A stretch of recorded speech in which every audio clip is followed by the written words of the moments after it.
नमस्कार दोस्तों, आइए हम लोग डिस्कस करते हैं अपनी मोस्ट इम्पॉर्टेंट क्वेश्चन सीरीज का अगला question. NGT act 2010, national green tribunal act 2010। ठीक है, ये जो है national green tribunal act adjudicate करता है फॉरेस्ट लॉ को भी। ठीक है, फॉरेस्ट एक्ट को भी ये उसमें निर्णायक भूमिका निभाता है।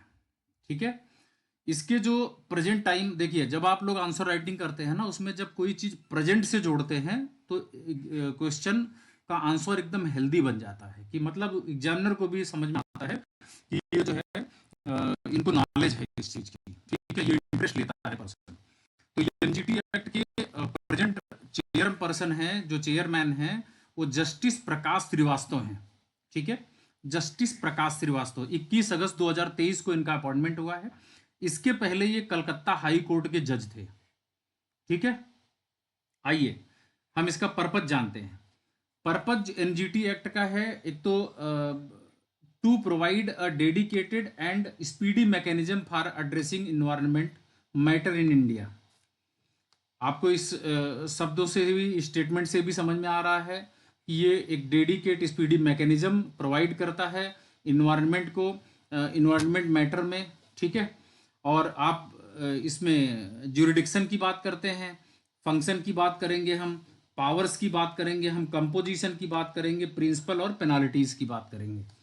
ठीक है, शॉर्ट शब्दों में अपने फंक्शन की बात करते हैं। फंक्शन में देखिए, ये स्ट्रिक्टली इन्फोर्स किया जाता है फॉरेस्ट लॉ पे।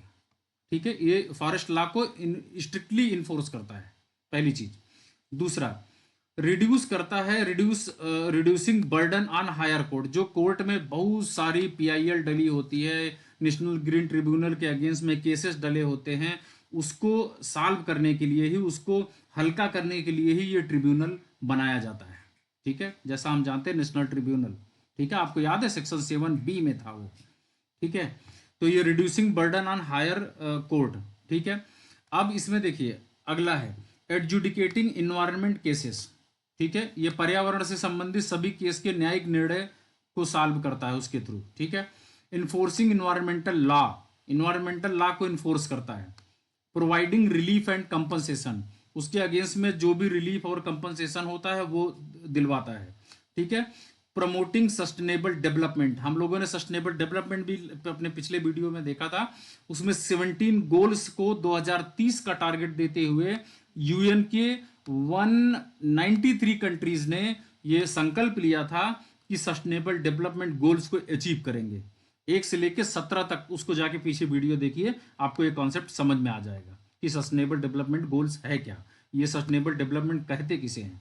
ठीक है, jurisdiction, NGT national green tribunal has exclusive jurisdiction over environmental matters excluding civil court.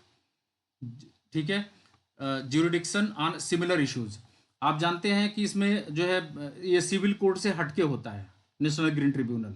ठीक है, और इसमें पावर्स की बात करते हैं, पावर सेक्शन 19 में मेंशन किया गया। अगर फंक्शन की बात करते हैं तो फंक्शन सेक्शन 14 में है, फंक्शन सेक्शन 14, पावर सेक्शन 19, याद रखिएगा इस चीज को। ठीक है, अब जो है NGT is not bounded by civil procedure code. ठीक है, but operate under principle of natural justice, हम लोग पढ़ चुके हैं पीछे। ठीक है, नेचुरल जस्टिस के प्रिंसिपल को के अंडर में ऑपरेट होता है। अब कंपोजिशन की बात करते हैं, कंपोजिशन का सेक्शन है 4। ठीक है, कंपोजिशन सेक्शन 4 में मेंशन किया गया है। NGT is headed by chairperson.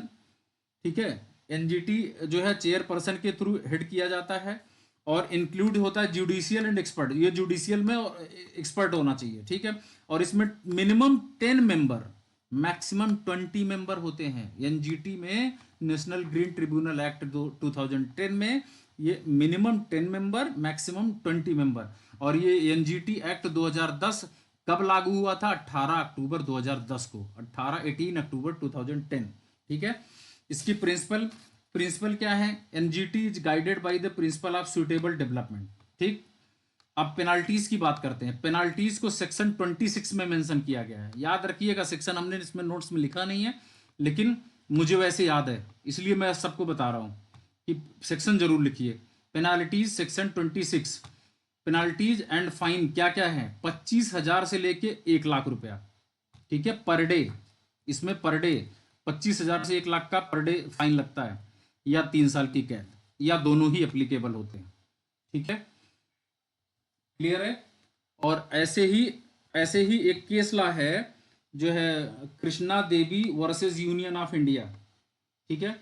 अगर देखिए कोई भी क्वेश्चन है, अगर उसमें हम केस ला मेंशन करते हैं तो उसका मजा कुछ अलग ही हो जाता है, ठीक है।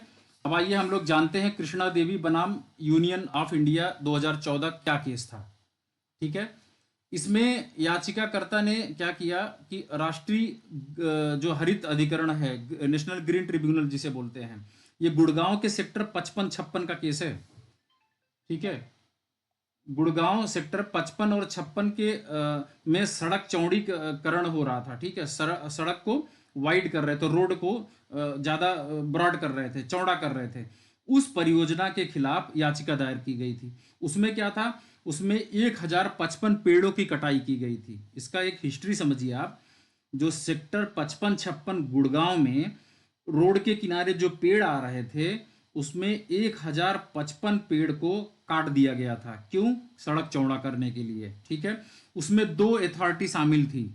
एक हुडा था, हुडा मतलब हरियाणा अर्बन डेवलपमेंट अथॉरिटी, ठीक है। दूसरा था डीएलएफ लिमिटेड, ठीक है, डीएलएफ को सब जानते हैं। तो ये दोनों अथॉरिटी मिलकर के पेड़ को काट करके सड़क चौड़ा कर रही थी। इसी के खिलाफ याचिकाकर्ताओं ने पिटीशन डाल दिया, ठीक है। तो पेड़ों की कटाई से जो एयर पोल्यूशन और ये क्या बोलते हैं साउंड पोल्यूशन बढ़ रहा था, उसके अगेंस्ट में था कि पेड़ कटेंगे भैया, एयर पोल्यूशन भी होगा, हमारा इन्वायरमेंट भी गर्म होगा, हमें नुकसानदायक भी होता है, और ये साउंड पोल्यूशन भी करेगा क्योंकि बैरियर्स का भी काम करता है पेड़, ठीक है। ये और धूल शोर ये सारी चीज़ें इसमें बढ़ जाएंगी, ठीक है। इस मुद्दे को लेकर के लोग याचिकाकर्ता याचिका डाल दिए, ठीक है। अब इसमें ग्रीन ट्रिब्यूनल का जो कोर्ट था, उसने क्या किया कि इसमें मुआवजा का भी प्रावधान किया गया, ठीक है। उसमें मुआवजा का भी लोग बोलने लगे भैया इतना पेड़ जा रहा है, इसको कैसे किया जाए। तो एनजीटी की जो कार्रवाई हुई है, उसमें हरियाणा सरकार को यह स्पष्ट करने का एक निर्देश देता है कि 1,54,706 हेक्टेयर भूमि का हिस्सा गया था उसमें, ठीक है। 1,54,706 हेक्टेयर भूमि गई थी, जिसमें से 12,527 हेक्टेयर को वन भूमि घोषित किया गया था, ठीक है। 12,527 वन भूमि, दो फॉरेस्ट की लैंड थी वो, ठीक है। अब उसके अगेंस्ट में हरियाणा के जो प्रधान मुख्य वन संरक्षक थे, जो क्या बोलते हैं इसको क्या बोलते हैं उसको, मेन जो हेड होते हैं, ठीक है, फॉरेस्ट कंजर्वेशन के, और उसमें से परियोजनाएं जो थी उसको जो है वो उनको नोटिस दिया गया कि भैया आप ये देखभाल करोगे, आपकी ये जिम्मेदारी बनेगी कि अगर कुछ होता है इस तरीके का तो ये आपकी रिस्पॉन्सिबिलिटी बनती है, ठीक है। ये केस का थोड़ा सा ब्रीफ आइडिया था जो मैं आपको दे रहा था। ये कृष्णा देवी वर्सेस यूनियन ऑफ इंडिया से रिलेटेड केस था। कृष्णा देवी याचिकाकर्ता थी जो जिन्होंने पिटीशन दायर किया था, ठीक है, अगेंस्ट यूनियन ऑफ इंडिया, ठीक है। ये जो है काफ़ी इंपॉर्टेंट केसला है, और आप लोग इसको मेंशन करेंगे तो काफ़ी अच्छा नंबर मिलेगा, ठीक है। और जो है आगे बने रहने के लिए आप जो है हमारे वीडियो को देखते रहिए। पीछे हमने जो भी वीडियो और डिस्कशन किया है वो 100% क्वेश्चन पेपर में छपने वाले आंसर हमने डिस्कस किए हैं। नेशनल ग्रीन ट्रिब्यूनल एक्ट 2010 भी पेपर में आपको देखने को 100% मिलेगा, 100% एग्जाम में छपेगा। फंक्शन पूछ ले शॉर्ट में, पावर्स पूछ ले, कंपोजिशन पूछ ले, ठीक है, पेनाल्टीज पूछ ले, कुछ भी पूछ ले, लेकिन ये आपको एग्जाम में देखने को अवश्य मिलेगा, ठीक है। अब हमारा लास्ट क्वेश्चन जो है पीआईएल का है, आइए हम डिस्कस करते हैं नेक्स्ट वीडियो में, ठीक है। जो जिन्होंने सब्सक्राइब नहीं किया है प्लीज सब्सक्राइब जरूर करें, अपने दोस्तों को शेयर करें। मेरी आपसे हम्बल रिक्वेस्ट है, जब तक आप सब्सक्राइब नहीं करेंगे तब तक आपको आगे आने वाले वीडियो, आपको अपडेटेड वीडियोस नहीं मिलेंगे। और जो है आप लाइक करेंगे, हमारा मोटिवेशन बढ़ेगा। आप कमेंट जरूर कीजिएगा, आपको जो भी लगता है, जो सजेशन देना चाहते हैं तो प्लीज आप जरूर कीजिएगा। ठीक है, मिलते हैं नेक्स्ट वीडियो में। Thank you so much.